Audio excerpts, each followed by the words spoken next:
Su partido informa a la OMPE diciendo que han recibido como aportes electorales 100.000 soles. Bueno, pues acá hay un problema muy serio de financiamiento. La tendencia en el mundo aconseja a sacar la plata de las campañas electorales, sacar plata privada. Bueno, en Perú hay una tendencia distinta. Estamos metiendo mucha plata, y yo tengo la intención en general, mucha plata negra a las campañas electorales. La siguiente. ¿Quién gana, quién pierde? Creo que evidentemente en términos personales, primero Susana Villarán, obviamente también fuerza social, que legitima una fuerza política que en 2006 tuvo 0,5%. Y una fuerza política que en 2006 tuvo 0,5% y las elecciones en Lima sacan 27%, nadie va a decir que aunque no gane la elección, no ha ganado, ¿no? Entonces es un caso evidente de que se puede construir de ahí una plataforma política para una opción política que se encuentre en el centro izquierda. Segundo es Keiko Fujimori. Su partido ha perdido en los 9 lugares donde presentó listas, pero ella personalmente ha quedado, creo, intacta. Y de los 4 candidatos presidenciales que figuran en las boletas electorales es la que mejor ha quedado, no probablemente porque ha sabido en el momento adecuado mantenerse distante de esta etapa complicada electoral. Ha ganado la antipolítica, definida como esta visión de la política desde los antipartidos, desde la crítica brutal a los partidos, usando para la política métodos vedados de la política, pero también usando a personajes antipolíticos. Digamos que hemos tenido un poco de tongo política y probablemente vamos a tener tongo política por algún tiempo más. Bueno, ya han ganado los grandes electores mediáticos, ya más o menos sabemos por dónde van caminando y tenemos un buen anuncio de lo que puede ser la próxima elección. Quienes han quedado golpeados, no sé, no me atrevo a decir perdedores, quienes han perdido, por eso soy en esto un poco conservador, golpeados. Humala, porque Humala estaba corriendo lentamente hacia el centro izquierdo. Se notaba que hacía esfuerzos, ¿no? Ahí había un hombre que peleaba por correr al centro izquierda. Y bueno, el triunfo de Susana Villarán pone una cuña en este sector y creo que va a ser imposible que corra más al centro izquierda, va a tener que correr un poco más a la izquierda. Desde ese punto de vista, obligará a los candidatos que creen que pueden superar la barrera del 15-18% a tener una campaña más de izquierda. Me refiero, por ejemplo, a Toledo y a Castañeda. Pierde, bueno, pero es interesante que Humala sí mantiene algunos aliados regionales importantes, Vladimir Cerrón, el presidente regional del Cusco, el presidente regional de Arequipa, el presidente regional de Cajamarca, y entonces tiene una base regional de apoyo que es interesante para la próxima elección. Castañeda pierde, creo, le está pasando el efecto Andrade del año 2002, la gente lo valora como buen alcalde, pero creo que no ha sabido distanciarse del proceso electoral municipal, y es curioso porque él no es candidato a la reelección, pero aparece golpeado en el proceso, ¿no? Pierde el APRA. En el APRA hay una discusión sobre el por qué ha perdido, por qué saca 2-3% en varias regiones. Yo he visto las redes apristas y el debate que se produce entre ellos, y ellos creen que es porque el APRA ha abandonado la ideología de la Torre. Creo que por lo menos en el caso del centro, con par de discutir, se está produciendo una pérdida del sujeto social del aprismo de los años 40, 60, 80. Hay un nuevo sujeto social que lo expresa gente como Acuña, y que probablemente el aprismo del norte no lo quiere expresar o no puede expresarlo de manera, y por lo tanto es una especie, como dirían los abogados, una pérdida por sustracción de la materia, es decir, no hay el sujeto social que se dice representar. Y bueno, finalmente creo que lo que está en crisis hoy día es el centro político. La condena, entre comillas, de nuestro país es que desde 1980 ha votado por el centro. Lo fue Belaúnde el 80, el 85 García, el 90 lo fue Fujimori, el 2001 fue Toledo, García lo fue el 2006. No, entonces yo noto la posibilidad de que tengamos dificultad, que el país tenga dificultad de producir un centro político exitoso, porque veo que está el centro tuburizado. Evidente, claro, las cartas se están barajando de nuevo a partir del lunes, pero digamos, esa es una tendencia que me parece interesante de precisar. La siguiente, por favor. Villarán 2010, ¿es Belmont del 1989? Es decir, ¿es el preludio de un outsider, del outsider de 1990 que fue Fujimori? Pregunta básica con la que yo creo que un análisis de perspectiva debería empezar. Personalmente creo que hoy día no, porque las características de Belmont 89 comparadas con Villarán 2010 son distintas, por extracción, por historia personal, por la forma de la campaña, pero es evidente que si es que Alex Curi no hubiera sido tachado, la competencia se hubiera centrado entre Lourdes Flores y Alex Curi, probablemente hubiera ganado Susana Villarán con Lourdes Flores, y no hubiéramos tenido en Lima el fenómeno que hoy ya tenemos. Entonces, ¿qué quiero decir con esto? Que las condiciones pueden estar ahí, ¿no? Falta escenarios que dinamiten, ¿no? que impulsen el proceso. Pero es evidente que hay condiciones para un surgimiento de un candidato con las características de lo que estamos conversando. Por ahora creo que no está alterado el escenario electoral. Y ahí nuevamente juzgo el papel de personajes como Bailey. Alguna vez yo escribí cuando él se lanzó a la presidencia de la República que en realidad él era como más que el Mesías, era como un Juan Bautista que anunciaba el camino del Mesías. Y evidentemente el comportamiento de Bailey en esta etapa es anunciando el camino del Mesías, y él ya no es el Mesías sino el Juan el Bautista. Segunda pregunta es, ¿el papel de Bailey en la campaña fue una falta ética o ya violó la ley? ¿En qué país un candidato tiene 1 hora y media de campaña todos los días, no solo para que sea campaña no a favor de él, sino contra el otro? No encuentro un país. Y yo creo que podría encontrar países donde la legislación electoral podría implicar el cierre del programa, la multa del programa.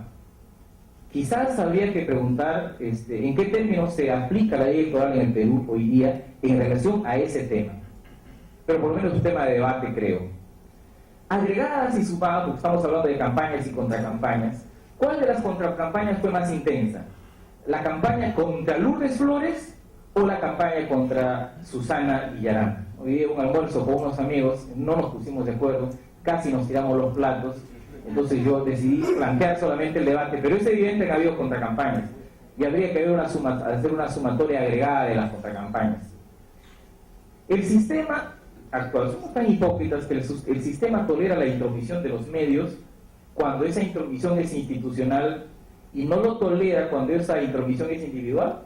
Es decir, es bueno que un canal institucionalmente respalde a un candidato, pero es malo que lo haga un conductor de un programa. Es una discusión, porque lo que tenemos en Bailey de manera individual lo hemos tenido en los últimos 20 años de otro modo. Claro, no en la dimensión, no en el sentido de tomo política, pero es evidente que hemos tenido de esto. ¿Podría Fuerza Social designar un outsider para el 2011? Se habla incluso de un nombre, ¿no? Discusión. Se habla de Hernando Guerra García, ¿no? Amigo que tiene un programa en la televisión en relación a los emprendedores. Es una posibilidad. Pues, de repente, si Susana Villarán no gana la elección en Lima, podría ser la candidata presidencial. Pondría, claro, más en aprietos. Yo supongo que hoy día 2 personas deben estar rogando al señor que Susana Villarán sea elegida alcaldesa: Ollanta Humala y Alejandro Toledo, ¿no? Y finalmente, el centro político peruano ya está tubulizado, porque en el centro, o aspirando al centro, tenemos a Castañeda, Toledo, a lo que podría ser el candidato de Fuerza Social, y lo que llamo el quinto elemento, ¿no? Es decir, el candidato del APRA, que en algún momento va a tener que ser elegido. Y en esas condiciones advierto que es complicado construir un centro político, salvo que alguno de ellos se baje de elección, lo cual me parece que podría señalar la tendencia que se puede desatar una guerra fratricida en el centro político, y cuando el centro político se pelea, obviamente crecen los extremos. Bueno, ahí nos quedamos. Muchas gracias. Bueno, para no repetir algunas cosas que ha dicho Juan, voy a tratar de desarrollar algunas que sean más bien complementarias, ¿no? Primero, sobre las elecciones municipales de Lima. Para mí está claro que ha habido en esta elección 3 etapas. La primera, evidentemente, el enfrentamiento entre Lourdes y Curi, ¿no? La decencia, la corrupción. Luego, con la salida de Curi, se produce un escenario inesperado donde Flores opta inicialmente por una idea de la continuidad versus el cambio, y luego, ante el crecimiento de Susana, trata de trazar la raya contra la izquierda, ¿no?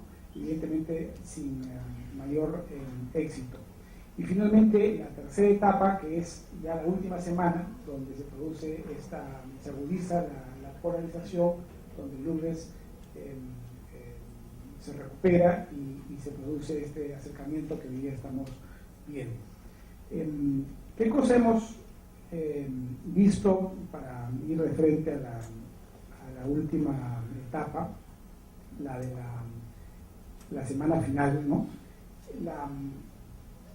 Cuando se produce esta polarización que Susana Villarán me parece que llama la esperanza versus el miedo, ¿no? Lo que se produce es un debate donde Lourdes Flores hace lo que tenía que hacer, que era entrar a atacar. O sea, en las encuestas de las previas, la de nuestra, la de CPI, la de Datum, la Católica, todas las encuestadoras reconocidas mostraban una brecha a favor de Susana Villarán. Por lo tanto, tenía ella que salir con todo. Y eso fue lo que hizo. Y Susana Villarán más bien optó por tratar de mantener la calma y no contestar. Y quizá fue un error. En paralelo, durante esta semana aparecieron una serie de temas que habían pasado relativamente desapercibidos para la mayor parte de la ciudadanía, como es el tema de las tiendas, el tema de la legalización de la droga y mucho más acusaciones, algunas por supuesto falsas, sobre sus vinculaciones con la extrema izquierda.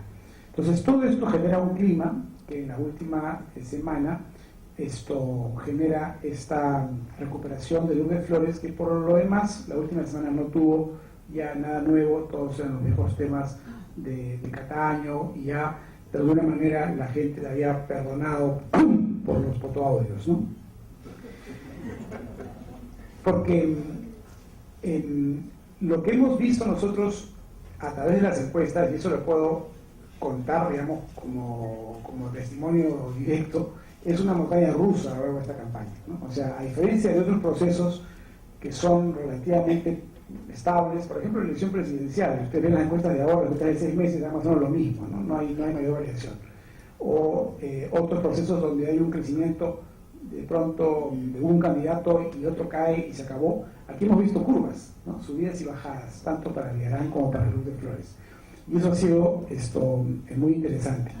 Cuando nosotros hacemos la encuesta del día sábado, que hacemos siempre, que es la más confiable y siempre ha sido así, la víspera de las elecciones, lo damos pues con esta tremenda sorpresa de que había una situación casi de empate. Claro, esperábamos que se hubiera cortado la diferencia, la calle lo decía, ¿no? Todos sentíamos que había un acortamiento de la diferencia, pero es diferente cuando uno se encuentra con los números, y eso fue lo que nos pasó tanto a nosotros como a mis colegas de la Universidad Católica y de CPI, que somos los tres que hicimos encuestas en esos días. Me parece importante detenerme en este tema de las encuestas porque evidentemente hay otras encuestas que tienen otra historia, ¿no? Y que curiosamente tienen algún grado de credibilidad en gente muy inteligente y muy informada. Entonces, es sorprendente porque son entidades sin ningún tipo de reconocimiento en el mercado y que aparecen solamente para estos días y que son muy poco transparentes en su información, ¿no? De hecho, las encuestas últimas que ellos muestran, bueno, todas las encuestas que he mostrado, tienen, por ejemplo, siempre a Cambio Radical encima de Somos Perú, cosa que en ninguna otra encuesta ha aparecido y que por supuesto tampoco está así en la OMPE, ¿no? La última encuesta que divulgan tienen y esto ya me refiero a la encuesta de la última semana, ya la víspera de las elecciones, porque también ellos divulgaron unas cifras en esos días. A la I con 13%, la I tuvo 8%. Entonces, cuando hablamos de que adivinaron o pronosticaron el empate una semana antes, hay que ver todos los otros números. Según ellos, la gente que no sabe, no opina, es 1%. Eso tampoco es en ninguna parte, en ninguna otra encuesta se ve esas cifras. Entonces, un análisis cuidadoso de sus cifras revela una serie de contradicciones que confirman, digamos, la desconfianza que tienen todos los profesionales de la investigación, de la estadística y todo el mercado, digamos, me refiero a las empresas que contratan este tipo de estudios para investigación de mercados, hacia esta entidad, ¿no? Y he tenido el tema de las encuestas porque ha sido objeto de cuestionamientos sorprendentes en estos últimos días. Implicancias que tiene para el futuro. Bueno, lo primero es justamente esto, la volatilidad del electorado. O sea, las encuestas que estamos haciendo ahora sobre las elecciones presidenciales tienen poca relevancia.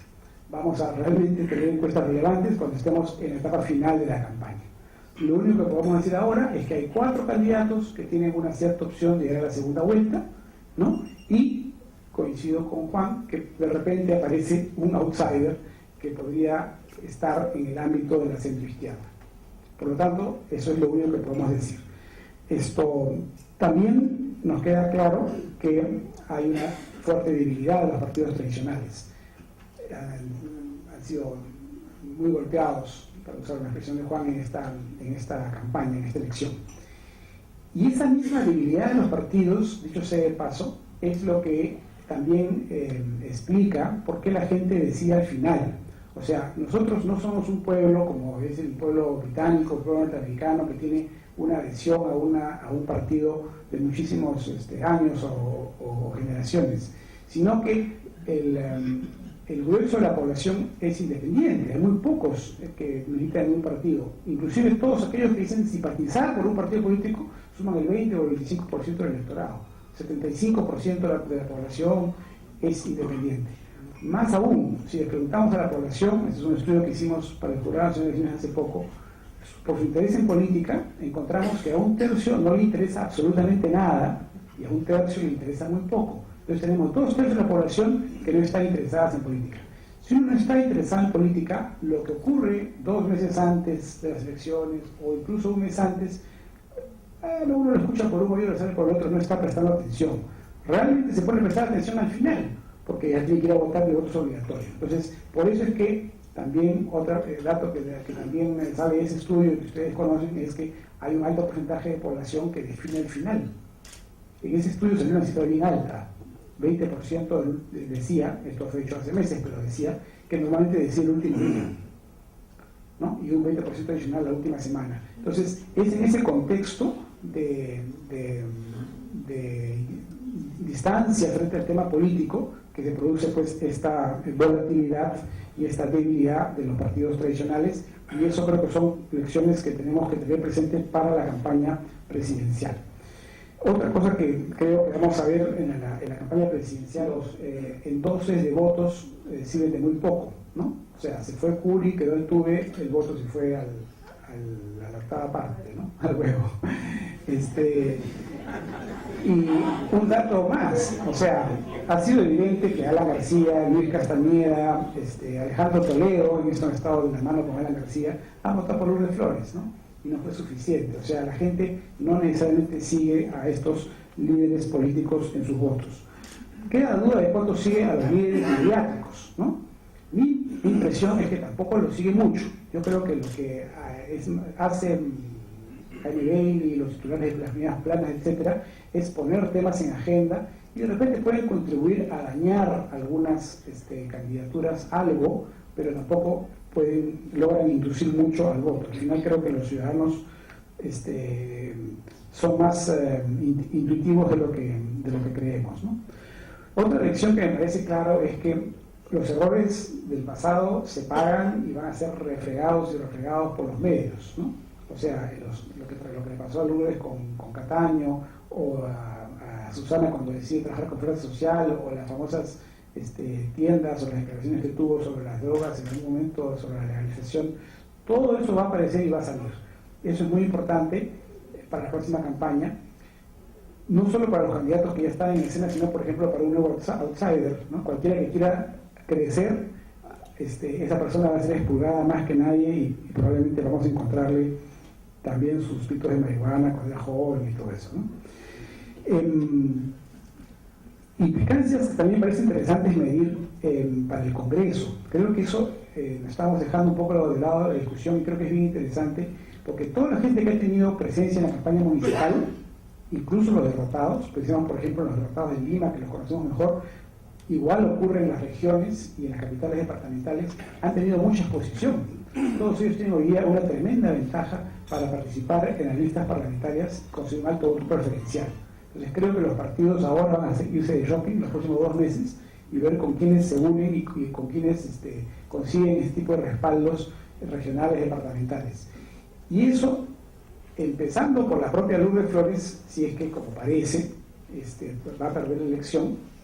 Yo sé de paso, insisto, yo no he dicho que sea imposible que gane, yo he dicho que es matemáticamente posible, como siempre se dice en el fútbol, sino que es muy improbable que gane, ¿no? O sea, acá está Carlos Amat, hay muchas, cualquier persona que sabe un poco de estadísticas se da cuenta que es así, o sea, no estoy diciendo nada fuera de lo común. El punto es ese, que estamos hablando solamente de probabilidades, no de certezas. Entonces, si Lourdes Flores, como parece probable, pierde la elección, ella hoy día, sobre todo después de esta última semana que se le ha mostrado tan aguerrida y con tanta energía y con tanta vitalidad, y después los miles de votos que reciben misma, ella es una persona que sí podría tener una opción interesantísima para participar al lado de, digamos, como cabeza de lista, si quisiera, de casi cualquier lista. O sea, entonces lo que Castañeda, Toledo, Alan García, inclusive le podrían proponer ser cabeza de lista de su lista parlamentaria en Lima y lo lograría. Lo mismo Curi para el Callao, aunque probablemente quiera ser vicepresidente de alguna plancha. O sea, los derrotados tienen una muy buena opción de ir al Congreso. Y para terminar con el Congreso, como una última reflexión, creo que vamos a tener un Congreso aún más fraccionado que el que se va, ¿no? El Congreso que hemos tenido esta vez, entraron 7 partidos, ahora son 14. El próximo Congreso vamos a tener, 128, o sea, al final cada persona va a hacer su propia campaña y su propia decisión. Los partidos van a llegar muy débiles y entonces vamos a tener que convivir con esta situación de partidos débiles y Congreso fraccionado aún más en el próximo periodo en el que termina.